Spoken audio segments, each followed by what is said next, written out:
নমস্কার, সবাই কেমন আছেন?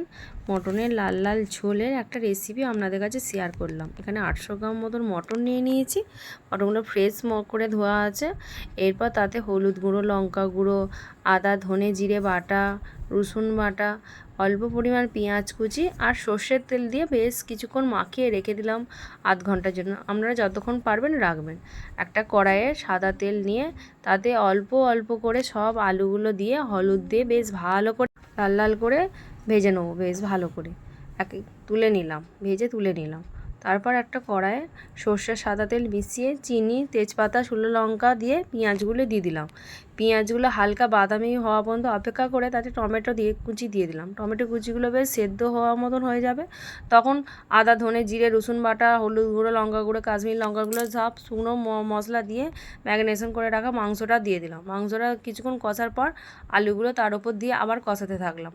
মটন যেহেতু কষানোর কাছেই রান্না, কষানোর পর যখন এরকম হালকা রং এসে গেছে তখন আমি টমেটো কেচাপ দিলাম। আপনারা চাইলে দিতেও পারেন, নাও পারেন। তারপর যখন কষার শেষ মুহূর্তে নুন অ্যাড করলাম।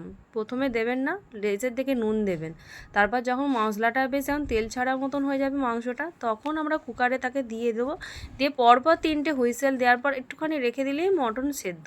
কুকার থেকে আপনারা একটা কড়াইয়ের মধ্যে ঢেলে সার্ভ করবেন, পরিবেশন করবেন, তেমন প্রয়োজন হবে। এইভাবে করে আমাকে কিন্তু কমেন্টের মাধ্যমে জানাতে ভুলবে না যে কেমন খেতে হয়েছিল। আর লাইক শেয়ার সাবস্ক্রাইব করতে কিন্তু ভুলবে না। টাটা। আজকে